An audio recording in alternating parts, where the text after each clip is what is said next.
Hi, welcome to Lash Class.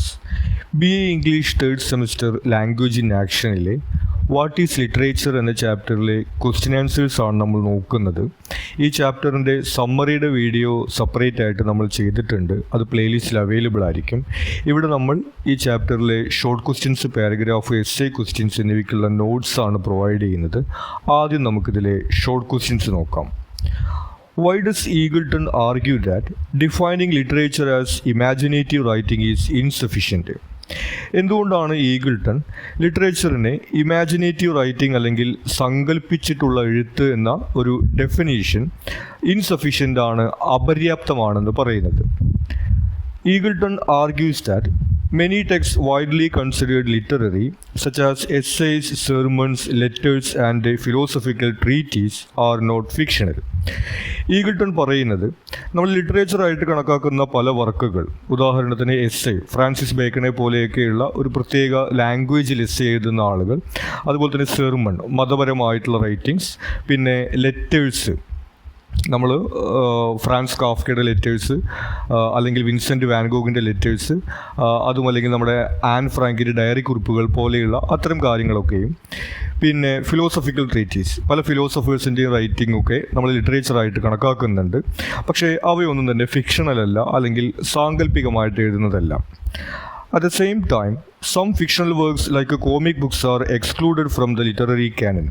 എന്നാൽ അതേ സമയത്ത് സാങ്കല്പികമായിട്ട് എഴുതുന്ന പല ബുക്കുകളും നമ്മൾ ലിറ്ററേച്ചറിൻ്റെ കൂട്ടത്തിൽ ഉൾപ്പെടുത്തുന്നില്ല. പ്രത്യേകിച്ച് കോമിക് ബുക്സ്, സൂപ്പർമാൻ, ബാറ്റ്മാൻ പോലുള്ള കഥകൾ, അല്ലെങ്കിൽ ചിത്രകഥകൾ പോലുള്ള കാര്യങ്ങൾ, അതല്ലെങ്കിൽ നമ്മൾ പൈങ്കിളി കഥകൾ എന്നൊക്കെ വിളിക്കുന്ന പൾപ്പ് ഫിക്ഷൻ, ഇത്തരം കാര്യങ്ങളൊന്നും തന്നെയും ലിറ്ററേച്ചറിൻ്റെ കൂട്ടത്തിൽ ഉൾപ്പെടുത്തുന്നില്ല. It shows that imaginative writing alone does not define literature. അപ്പോൾ ഈ ഉദാഹരണങ്ങൾ കൊണ്ട് അദ്ദേഹം പറയുന്നത് ഇമാജിനേറ്റീവ് റൈറ്റിംഗ് അല്ലെങ്കിൽ സാങ്കല്പികമായിട്ടുള്ള എഴുത്ത് എന്നതല്ല ലിറ്ററേച്ചറിനെ നിർവചിക്കുന്നത് എന്ന കാര്യമാണ്. What does Eagleton suggest about the distinction between fact and fiction in literature? ഇനി ലിറ്ററേച്ചറിനകത്ത് ഫാക്ട്, ഫിക്ഷൻ അഥവാ സാങ്കല്പികമായ എഴുത്ത്, വസ്തുതാപരമായ എഴുത്ത് എന്ന വേർതിരിവിനെ കുറിച്ച് അദ്ദേഹം എന്താണ് പറയുന്നത്? He suggests that the line between fact and fiction is historically unstable and culturally dependent. അദ്ദേഹം പറയുന്നത് ഫാക്ട്, ഫിക്ഷൻ എന്നീ വേർതിരിവ് ചരിത്രപരമായിട്ട് നിലനിൽക്കുന്നതല്ല, അതുപോലെ തന്നെ സാംസ്കാരിക മൂല്യങ്ങൾ കൊണ്ട് ഇൻഫ്ലുവൻസ് ചെയ്യപ്പെടുന്നതാണ് ഈ വേർതിരിവ് എന്നാണ്. Texts like the Bible, early novels and early historical documents are read as both fact and fiction. അതിന് ഉദാഹരണമായിട്ട് അദ്ദേഹം പറയുന്നത് ബൈബിൾ പോലുള്ളൊരു ബുക്ക് കുറേ ആളുകളെ സംബന്ധിച്ചിട്ട് വസ്തുതാപരമായിട്ടുള്ള കാര്യമാണ്, ഫാക്റ്റാണ്. എന്നാൽ വിശ്വാസികളല്ലാത്ത ആളുകളെ സംബന്ധിച്ചിട്ട് അത് ലിറ്ററേച്ചറാണ്, അല്ലെങ്കിൽ ഫിക്ഷനാണ്, സാങ്കല്പികമായ എഴുത്താണ്. അതുപോലെ തന്നെ ആദ്യ കാലഘട്ടങ്ങളിലുള്ള ചരിത്ര പുസ്തകങ്ങളൊക്കെ ഒരുപക്ഷെ രാജാവിനെ സ്തുതിച്ചുകൊണ്ടോ രാജാവിനെ പ്രീതിപ്പെടുത്തിക്കൊണ്ടോ എഴുതുന്ന കാര്യങ്ങളൊക്കെ ആയിരിക്കാം. അപ്പോൾ അത്തരം കാര്യങ്ങളിലൊക്കെ എത്രമാത്രം ഫാക്റ്റ് ഉണ്ട്, എത്രമാത്രം ഫിക്ഷനാണ് എന്നുള്ള കാര്യത്തിലൊക്കെ ഇതുപോലെ നമുക്ക് തർക്കങ്ങളുണ്ടായിരിക്കും. Therefore, he suggests that such a distinction is unstable. അതുകൊണ്ട് തന്നെ ഈ ചരിത്രപരവും സാംസ്കാരികവുമായിട്ടുള്ള കാരണങ്ങൾ കൊണ്ടാണ് ആളുകൾ ഒരു ബുക്കിനെ ഫാക്റ്റാണോ ഫിക്ഷനാണോ എന്ന് വിലയിരുത്തുന്നത്. അതുകൊണ്ട് ഫാക്റ്റ്, ഫിക്ഷൻ എന്ന് നമുക്ക് ലിറ്ററേച്ചറിനകത്ത് എളുപ്പത്തിൽ വേർതിരിക്കാൻ കഴിയില്ല എന്നാണ് അദ്ദേഹം പറയുന്നത്. How does Eagleton use historical examples to challenge traditional literary classification? ഇനി ട്രഡീഷണൽ ലിറ്റററി ക്ലാസിഫിക്കേഷൻ അഥവാ ലിറ്ററേച്ചർ എന്ന് പറയുന്നത് ഇമാജിനേറ്റീവ് റൈറ്റിംഗ് ആണ് എന്നുള്ളൊരു ഡെഫിനേഷനെ ചലഞ്ച് ചെയ്യുന്നതിന് വേണ്ടിയിട്ട് എങ്ങനെയാണ് അദ്ദേഹം ഹിസ്റ്റോറിക്കൽ എക്സാമ്പിൾസ് അല്ലെങ്കിൽ ചരിത്രപരമായിട്ടുള്ള എക്സാമ്പിൾസ് ഉപയോഗിക്കുന്നത്? Eagleton cites examples from 17th century English and French literature. അപ്പോൾ ചരിത്രപരമായിട്ട് അദ്ദേഹം 17ാം നൂറ്റാണ്ടിലെ ഇംഗ്ലീഷ്, ഫ്രഞ്ച് സാഹിത്യങ്ങളിൽ നിന്നുള്ള എക്സാമ്പിൾസ് ആണ് ഉപയോഗിക്കുന്നത്. It shows that the canon includes a mix of genres such as philosophy, sermons, letters and autobiographies. അതിൽ നമുക്ക് കാണാൻ സാധിക്കുന്നത് ലിറ്ററേച്ചറിനകത്ത് സാങ്കല്പികമായിട്ടുള്ള എഴുത്തുകൾക്ക് പുറമെ ഫിലോസഫി, അതുപോലെ തന്നെ സെർമൺസ് അഥവാ മതപരമായിട്ടുള്ള എഴുത്ത്, അതുപോലെ ലെറ്റേഴ്സ്, ഓട്ടോബയോഗ്രഫീസ് തുടങ്ങിയിട്ടുള്ള കാര്യങ്ങളൊക്കെ ഉൾപ്പെടുന്നുണ്ട്. These examples demonstrate that literary value is not dependent on whether a text was fictional or imaginative. അപ്പോൾ ഈ ഉദാഹരണങ്ങൾ കൊണ്ടല്ല അദ്ദേഹം പറയുന്നത് ഒരു ടെക്സ്റ്റ് ലിറ്ററേച്ചർ ആണോ അല്ലയോ എന്ന് നിശ്ചയിക്കുന്നത് അതിൽ എഴുത്ത് സാങ്കല്പികമാണോ അല്ലെങ്കിൽ ഫിക്ഷണൽ ആണോ എന്നുള്ള കാര്യമല്ല എന്നൊരു പോയിൻ്റാണ് ഈ ചരിത്രപരമായിട്ടുള്ള എക്സാമ്പിൾസിലൂടെ അദ്ദേഹം പറഞ്ഞു വയ്ക്കുന്നത്. According to the passage, how does Roman Jacobson define literature? അപ്പോൾ ലിറ്ററേച്ചറിനെ ഡിഫൈൻ ചെയ്യുന്നതിൽ ഫാക്ട് ഫിക്ഷൻ എന്നുള്ളതൊരു ഘടകമാക്കാൻ കഴിയില്ല നമ്മൾ നേരത്തെ പറഞ്ഞുപോയി. അങ്ങനെയാണെങ്കിൽ റഷ്യൻ ഫോർമലിസ്റ്റ് റൊമാൻ ജേക്കബ്സന്റെ അഭിപ്രായത്തിൽ എങ്ങനെയാണ് നമുക്ക് ലിറ്ററേച്ചറിനെ ഡിഫൈൻ ചെയ്യാൻ കഴിയുക? Jakobson defines literature based on the usage of language. ലാംഗ്വേജിൻ്റെ അല്ലെങ്കിൽ ഭാഷയുടെ ഉപയോഗത്തിലാണ് അദ്ദേഹം ലിറ്ററേച്ചറിനെ ഡിഫൈൻ ചെയ്യുന്നത്. Literary language deviates from ordinary usage, intensifying and transforming everyday speech. നമ്മൾ നിത്യജീവിതത്തിൽ ഉപയോഗിക്കുന്ന ഭാഷയിൽ നിന്ന് വ്യത്യസ്തമായിട്ടുള്ളൊരു ഭാഷയാണ് ലിറ്ററേച്ചറിനകത്ത് ഉപയോഗിക്കുന്നത്. നമുക്കറിയാം അത് കുറച്ചുകൂടി ആലങ്കാരികമാണ്. അതുപോലെ തന്നെ അതിനകത്ത് ഒരുപാട് സിംബോളിസം, മെറ്റഫോർ തുടങ്ങിയിട്ടുള്ള ഇൻഡയറക്റ്റ് ആയിട്ടുള്ള മീനിങ്ങുകൾ കൊടുക്കുന്ന ഒരു രീതിയുണ്ട്. അപ്പോൾ അത്തരത്തിൽ നമ്മുടെ ഈ എവറിഡേ സ്പീച്ചിനെ ഇൻറ്റൻസിഫൈ ചെയ്യുന്ന, ആംപ്ലിഫൈ ചെയ്യുന്ന ഒരു ലാംഗ്വേജ് യൂസാണ് ലിറ്ററേച്ചറിനെ നമുക്ക് ഡിഫൈൻ ചെയ്യുന്ന ഘടകമായിട്ട് എടുക്കാൻ കഴിയുക എന്ന് അദ്ദേഹം പറയുന്നു. What point is Eagleton making with the bus stop example, though still unravished bride of quietness? ഇനി ലിറ്ററേച്ചറിനെ ഡിഫൈൻ ചെയ്യുന്നത് അതിൻ്റെ ലാംഗ്വേജ് ആണ് എന്ന് കാണിക്കുന്ന ഒരു എക്സാമ്പിൾ അദ്ദേഹം പറയുന്നുണ്ട്. കീറ്റ്സിൻ്റെ ഒരു പോയത്തിലുള്ള വരിയാണ് അദ്ദേഹം അവിടെ ഉപയോഗിക്കുന്നത്. Thou still unravished bride of ക്വയറ്റ്നെസ് എന്ന് പറയുന്നത് നമുക്ക് മൗനത്തിൻ്റെ പതിവ്രതയായ പത്നി എന്ന രീതിയിൽ മലയാളത്തിലേക്ക് ട്രാൻസ്ലേറ്റ് ചെയ്യാവുന്നതാണ്. അപ്പോൾ എന്താണ് മിണ്ടാതിരിക്കുന്നത് എന്ന് പറയുന്നതിന് പകരം മൗനത്തിൻ്റെ പതിവ്രതയായ പത്നി എന്നുള്ള രീതിയിലൊക്കെയാണ് ഈ പോയട്രിക്കകത്ത് എഴുതുന്നത്. Eagleton uses this example to illustrate how literary language is recognizable by its poetic structure and a heightened form.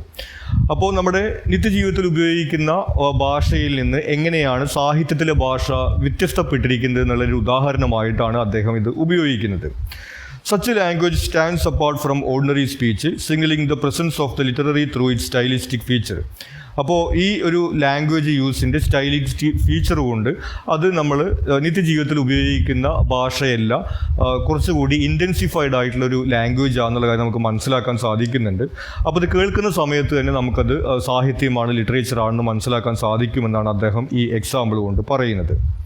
Why does Eagleton question the exclusion of popular fiction like Superman comics from the literary canon? ഇനി സാഹിത്യത്തെക്കുറിച്ച് നമ്മൾ പൊതുവിൽ സംസാരിക്കുന്ന സമയത്ത് Superman കഥകൾ പോലുള്ള ഈ popular ഫിക്ഷനെ ഉൾപ്പെടുത്താറില്ല. ഈ ഒരു അപ്രോച്ചിനെ എന്തുകൊണ്ടാണ് ഈഗിൾട്ടൺ വിമർശിക്കുന്നത്? He questions this exclusion to challenge the traditional definition of literature as fictional writing. അപ്പോൾ പരമ്പരാഗതമായിട്ടുള്ള ലിറ്ററേച്ചറിൻ്റെ ഡെഫിനേഷൻ എന്ന് പറയുന്നത് ഫിക്ഷണൽ റൈറ്റിംഗ് അല്ലെങ്കിൽ സാങ്കല്പികമായിട്ടുള്ള എഴുത്ത് എന്നുള്ളതാണ്. ആ ഒരു ഡെഫിനേഷനെ ചലഞ്ച് ചെയ്യുന്നതിന് വേണ്ടിയും ക്രിട്ടിസൈസ് ചെയ്യുന്നതിന് വേണ്ടിയിട്ടുമാണ് അദ്ദേഹം ഈ ഒരു എക്സ്ക്ലൂഷനെ ചോദ്യം ചെയ്യുന്നത്. Such texts are undeniably fictional, yet are not granted literary status. നമ്മൾ നേരത്തെ പറഞ്ഞതുപോലെ ഇത്തരം കഥകളൊക്കെ തന്നെയും സാങ്കല്പികമായിട്ട് എഴുതുന്ന കാര്യങ്ങളാണ്. എങ്കിൽ തന്നെയും നമ്മൾ ലിറ്ററേച്ചർ എന്ന് ഡിസ്കസ് ചെയ്യുന്ന സമയത്ത് ഇവ ഉൾപ്പെടുത്താറില്ല. This inconsistency suggests that traditional definition of literature is inadequate. അപ്പോൾ ലിറ്ററേച്ചറിനെ സംബന്ധിച്ചിട്ടുള്ള ട്രഡീഷണൽ ഡെഫിനേഷൻ അത് ഫിക്ഷണൽ റൈറ്റിംഗ് ആണ് എന്നുള്ള ആ ഒരു ഡെഫിനേഷൻ ഇൻഎഡിക്വറ്റ് ആണ്, അപര്യാപ്തമാണ് എന്നൊരു പോയിന്റ് കാണിക്കുന്നതിന് വേണ്ടിയിട്ടാണ് അദ്ദേഹം ഈ എക്സ്ക്ലൂഷനെ ചലഞ്ച് ചെയ്യുന്നത്. ഇനി ഇതിലെ പാരഗ്രാഫ് ക്വസ്റ്റ്യൻസ് ആണ്. ആദ്യത്തെ ചോദ്യം, why does Eagleton argue that defining literature as imaginative writing is problematic? എന്തുകൊണ്ടാണ് ഈഗിൾട്ടൺ പറയുന്നത് ലിറ്ററേച്ചറിനെ ഇമാജിനേറ്റീവ് റൈറ്റിംഗ് അല്ലെങ്കിൽ സങ്കല്പിച്ചുകൊണ്ടുള്ള എഴുത്ത് എന്നൊരു നിർവചനം അപര്യാപ്തമാണെന്ന്? Eagleton argues that traditional definition of literature as imaginative writing is inconsistent. അദ്ദേഹം പറയുന്നത് ഈ ട്രഡീഷണൽ ഡെഫിനീഷൻ ഇൻകൺസിസ്റ്റൻ്റ് ആണെന്നുള്ളതാണ്. കാരണം ഫിക്ഷണൽ അല്ലാത്ത പല കാര്യങ്ങളെയും ലിറ്ററേച്ചറിനകത്ത് ഉൾപ്പെടുത്തുന്നു, ഫിക്ഷണൽ ആയിട്ടുള്ള എല്ലാ കാര്യങ്ങളെയും ലിറ്ററേച്ചറിനകത്ത് ഉൾപ്പെടുത്തുന്നില്ല. അതോടെ ഇൻകൺസിസ്റ്റൻസി ഇതിനകത്തുണ്ട് എന്നാണ് അദ്ദേഹം പറയുന്നത്. He elaborates this through various examples. പല ഉദാഹരണങ്ങൾ വെച്ചുകൊണ്ട് അദ്ദേഹം ഈ ഒരു പോയിന്റ് അവതരിപ്പിക്കുന്നു.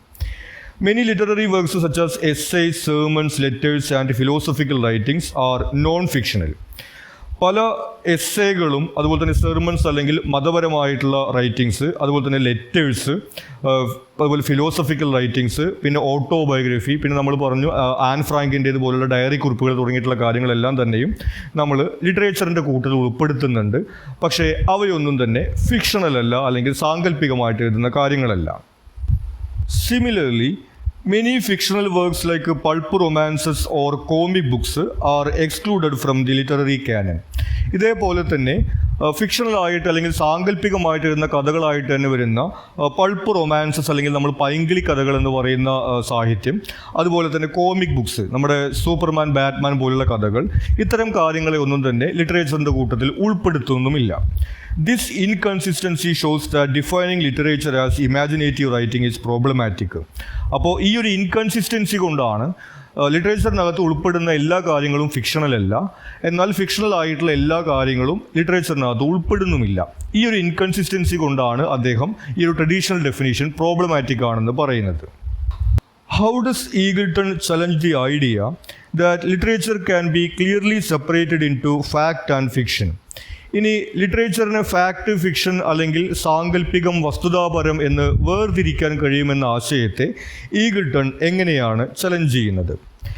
Eagleton argues that fact fiction binary is historically unstable and culturally fluid. അപ്പോൾ ഇത്തരത്തിൽ ഫാക്ട് ഫിക്ഷൻ എന്നൊരു വേർതിരിവ് ചരിത്രപരമായിട്ട് നിലനിൽക്കുന്നതല്ല, അതുപോലെ തന്നെ ഇത് കൾച്ചറലി ഫ്ലൂയിഡാണ്, സാംസ്കാരിക ഘടകങ്ങൾ കൊണ്ട് സ്വാധീനിക്കപ്പെടുന്നതാണെന്ന് അദ്ദേഹം പറയുന്നു. There is ambiguity in religious scriptures and early historic documents. പ്രത്യേകിച്ചും മതപരമായിട്ടുള്ള ഗ്രന്ഥങ്ങളിലും അതുപോലെ ആദ്യകാല ചരിത്ര ഗ്രന്ഥങ്ങളിലും ഇത്തരത്തിൽ ഫാക്റ്റ് ആണോ ഫിക്ഷൻ ആണോ എന്നുള്ളൊരു സംശയം നിലനിൽക്കുന്നുണ്ട്. Texts like the Bible or Gibson's histories are read by some as fact and by others as literature. ഉദാഹരണമായിട്ട് ബൈബിൾ പോലുള്ള പുസ്തകങ്ങൾ വിശ്വാസികളെ സംബന്ധിച്ചിട്ട് അത് ഫാക്റ്റാണ്, എന്നാൽ അല്ലാത്തവരെ സംബന്ധിച്ചിട്ട് അത് ഫിക്ഷനാണ്. അതുപോലെ തന്നെ ഏർലി ഹിസ്റ്ററിയെക്കുറിച്ച് നമ്മൾ സൂചിപ്പിക്കുകയുണ്ടായി. ആദ്യകാല ചരിത്രത്തിനകത്ത് എത്രമാത്രമാണ് വസ്തുതയുള്ളത്, എത്രമാത്രമാണ് സങ്കല്പിച്ചെഴുതുന്നത് എന്നുള്ള കാര്യവും ഇതുപോലെ തർക്ക വിഷയമാണ്. Eagleton argues that what counts as factual or fictional changes across time and cultures. അപ്പോൾ ഇത്തരത്തിൽ കാലഘട്ടത്തിനനുസരിച്ചിട്ടും സംസ്കാരത്തിനനുസരിച്ചിട്ടും മാറുന്നതാണ് ഒരു കാര്യം ഫാക്റ്റ് ആണോ ഫിക്ഷൻ ആണോ എന്നുള്ള വീക്ഷണം എന്ന് ഈഗിൾട്ടൺ അവതരിപ്പിക്കുന്നു. thus making it an unreliable criterion for defining literature. അതുകൊണ്ട് ഫാക്ട് ഫിക്ഷൻ എന്നുള്ളത് ലിറ്ററേച്ചറിനെ ഡിഫൈൻ ചെയ്യുന്നതിനുള്ള ഒരു ക്രൈറ്റീരിയ ആയിട്ട് എടുക്കാൻ കഴിയില്ല എന്നാണ് അദ്ദേഹം പറയുന്നത്. What role does language play in Eagleton's discussion of what constitutes literature? അപ്പോൾ ഫാക്ട് ഫിക്ഷൻ എന്ന് പറയുന്നത് ലിറ്ററേച്ചറെ ഡിഫൈൻ ചെയ്യുന്നില്ല എന്ന് നേരത്തെ നമ്മൾ പറഞ്ഞു പോയി. പിന്നീട് അദ്ദേഹം പറയുന്നത് ലാംഗ്വേജ് ആണ് ഡിഫൈൻ ചെയ്യുന്നതെന്നാണ്. അതെങ്ങനെയാണ് അദ്ദേഹം അവതരിപ്പിക്കുന്നത്? Language is central to Eagleton's redefinition of literature. അപ്പോൾ ലിറ്ററേച്ചറിനെ റീഡിഫൈൻ ചെയ്യുന്നതിൽ നിർണായകമായിട്ട് അദ്ദേഹം കണക്കാക്കുന്നത് ലാംഗ്വേജിനെയാണ്. This approach is influenced by Russian formalism. Russian formalism എന്നൊരു ലിറ്റററി തിയറിയിൽ നിന്ന് ഇൻഫ്ലുവൻസ് ചെയ്തുകൊണ്ടാണ് അദ്ദേഹം ഈ ഒരു പോയിന്റ് അവതരിപ്പിക്കുന്നത്. According to Roman Jakobson, literature is defined not by content but by its distinctive use of language. Russian formalist ആയിരുന്ന Roman ജേക്കബ്സന്റെ അഭിപ്രായത്തിൽ ലിറ്ററേച്ചറിനെ ഡിഫൈൻ ചെയ്യുന്നത് അതിലെ കണ്ടന്റ് അല്ല, മറിച്ച് അതിലെ വ്യത്യസ്തമായിട്ടുള്ള ലാംഗ്വേജിൻ്റെ യൂസേജ് ആണ്. Literary texts highlight form, rhythm and texture, unlike everyday speech. നമ്മൾ നിത്യജീവിതത്തിൽ ഉപയോഗിക്കുന്ന ഭാഷയിൽ നിന്ന് വ്യത്യസ്തമായിട്ട് കുറച്ചുകൂടി ഹൈലൈറ്റ് ചെയ്യുന്ന ആ ഒരു ലാംഗ്വേജിലെ വാക്കുകളുടെ ഉപയോഗത്തെ, അതുപോലെ തന്നെ സിമിലി, മെറ്റഫർ തുടങ്ങിയിട്ടുള്ള കാര്യങ്ങളുടെ ഉപയോഗങ്ങൾ കൊണ്ടെല്ലാം തന്നെ ലാംഗ്വേജിനെ ഹൈലൈറ്റ് ചെയ്ത് കാണിക്കുന്ന തരത്തിലാണ് ലിറ്ററേച്ചറിനകത്ത് ലാംഗ്വേജ് ഉപയോഗിക്കുന്നതെന്ന് അദ്ദേഹം പറയുന്നു. This distinct use of language constitutes the literariness of a text. അപ്പോൾ ഒരു ടെക്സ്റ്റിൻ്റെ ലിറ്ററാറിനെസ് അല്ലെങ്കിൽ അതിനെ ലിറ്ററേച്ചറായിട്ട് ഡിഫൈൻ ചെയ്യുന്നതിൻ്റെ ഘടകമായിട്ട് വരുന്നത് ഇത്തരത്തിലുള്ള വ്യത്യസ്തമായിട്ടുള്ള ഭാഷയുടെ ഉപയോഗമാണ്. Thus, literature is defined not by what is said but by how it is expressed. അപ്പോൾ ഒരു ടെക്സ്റ്റിനകത്ത് എന്ത് പറയുന്നു എന്നുള്ള കാര്യമല്ല, മറിച്ച് എങ്ങനെ പറയുന്നു, ഏത് ഭാഷയിലൂടെ പറയുന്നു എന്നുള്ളതാണ് ഈ ലിറ്ററേച്ചറിനെ ഡിഫൈൻ ചെയ്യുന്നത് എന്ന് അദ്ദേഹം സൂചിപ്പിക്കുന്നു. How does Eagleton critique the ways in which certain texts like comic books or genre fiction are excluded from the literary canon? ഇനി ലിറ്ററേച്ചറിനകത്ത് നിന്ന് കോമിക് ബുക്സ് അതുപോലെ തന്നെ ജനറൽ ഫിക്ഷൻ, നമ്മൾ പൈങ്കിളി കഥകൾ എന്ന് പറയുന്നതോ അല്ലെങ്കിൽ ഈ സൂപ്പർമാൻ ബാറ്റ്മാൻ പോലുള്ള കഥകളോ അത്തരം കാര്യങ്ങളൊക്കെ തന്നെയും ഈ ഒരു ലിറ്ററേച്ചറിൻ്റെ കൂട്ടത്തിൽ നിന്ന് ഒഴിവാക്കുന്നതിനെ അദ്ദേഹം എങ്ങനെയാണ് വിമർശിക്കുന്നത്? Eagleton critiques the exclusion of certain fictional works from the literary canon. അപ്പോൾ ലിറ്ററേച്ചറിനകത്ത് നിന്ന് ഫിക്ഷണലായിട്ട് തന്നെയുള്ള, അതായത് സാങ്കല്പികമായിട്ട് തന്നെ എഴുതിയിട്ടുള്ള പല കാര്യങ്ങളെയും ഒഴിവാക്കുന്നതിനെ അദ്ദേഹം വിമർശിക്കുന്നു. His critique draws attention to the instability of traditional definition of literature.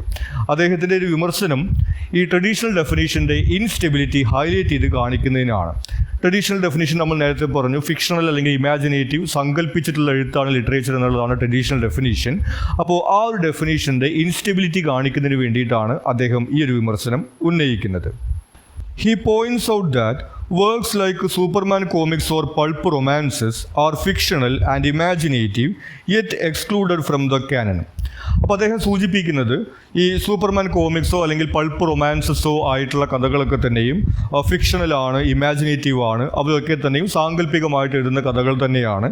എന്നിട്ടും അവയെ ഈ ഒരു ലിറ്ററേച്ചറിൻ്റെ ഗണത്തിൽ നിന്ന് ഒഴിവാക്കുന്നു. Their exclusion highlights inconsistencies in defining literature. അപ്പോൾ നമ്മൾ നേരത്തെ പറഞ്ഞതുപോലെ ഈ ഒരു ട്രഡീഷണൽ ഡെഫിനേഷൻ്റെ ഇൻകൺസിസ്റ്റൻസിയാണ് ഇവിടെ ഹൈലൈറ്റ് ചെയ്ത് കാണിക്കുന്നത്. This suggest that literary value is not determined with imaginative writing. അപ്പോൾ ട്രഡീഷണൽ ഡെഫിനേഷനിൽ പറയുന്നത് പോലെ ഇമാജിനേറ്റീവ് റൈറ്റിംഗ് അല്ല ലിറ്ററേച്ചറിനെ ഡിഫൈൻ ചെയ്യുന്ന ഘടകമെന്നാണ് അദ്ദേഹം ഒരു വിമർശനം കൊണ്ട് ഇവിടെ സ്ഥാപിക്കുന്നത്. ഇനി ഇതിലെ എസ്സേ ക്വസ്റ്റ്യൻസ് ആണ്. ആദ്യത്തെ ചോദ്യം: How does Terry Eagleton use the concept of literary language to redefine the boundaries of literature?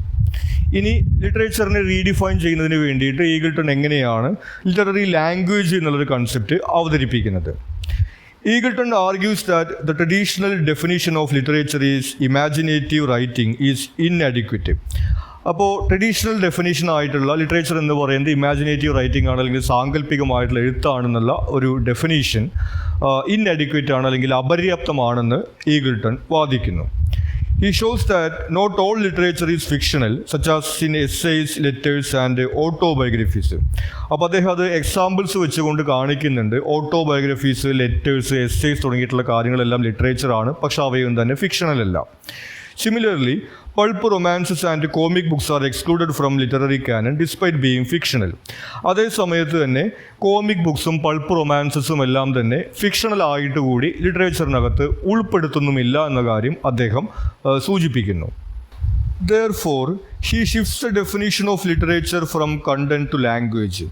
അപ്പോൾ അതുകൊണ്ട് അദ്ദേഹം ലിറ്ററേച്ചറിൻ്റെ ഡെഫിനേഷൻ കണ്ടന്റിൽ നിന്ന് ലാംഗ്വേജിലേക്ക് ഷിഫ്റ്റ് ചെയ്യുന്നു. He draws on Russian formalists like Roman Jakobson, who argue literature is marked by its distinctive use of language. അതിനായിട്ട് അദ്ദേഹം Russian formalism എന്നൊരു literary തിയറിയാണ് സൂചിപ്പിക്കുന്നത്. അതിൽ പറയുന്നത് ലിറ്ററേച്ചറിനെ ഡിഫൈൻ ചെയ്യുന്നത് അതിലെ വ്യത്യസ്തമായിട്ടുള്ള ലാംഗ്വേജ് യൂസാണ് എന്ന രീതിയിലാണ്. Literary texts deviate from ordinary speech, intensifying and transforming it. അപ്പോൾ നിത്യജീവിതത്തിൽ നമ്മൾ ഉപയോഗിക്കുന്ന ഭാഷയിൽ നിന്ന് വ്യത്യസ്തമായിട്ടുള്ളൊരു ഭാഷയാണ് സാഹിത്യത്തിനകത്ത് ഉപയോഗിക്കുന്നത് എന്ന കാര്യം അവിടെ ഹൈലൈറ്റ് ചെയ്യുന്നു. In literature, the link between signifier and signified is deliberately manipulated.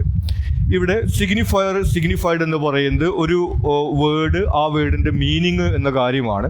അപ്പോൾ നമ്മൾ നിത്യജീവിതത്തിൽ സംസാരിക്കുന്ന സമയത്ത് ഒരു വേർഡിൻ്റെ മീനിങ് എന്ന രീതിയിലാണെങ്കിൽ ലിറ്ററേച്ചറിനകത്ത് നമുക്കറിയാം അതിനകത്ത് സിംബോളിസം ഉണ്ടാവും, മെറ്റഫോർ ഉണ്ടാവും, സിമിലി ഉണ്ടാവും. ആ രീതിയിൽ ഒരു വേർഡ് തന്നെ പല അർത്ഥങ്ങളൊക്കെ വ്യാഖ്യാനിക്കപ്പെടുന്ന രീതിയിലൊക്കെയാണ് അവതരിപ്പിക്കുക.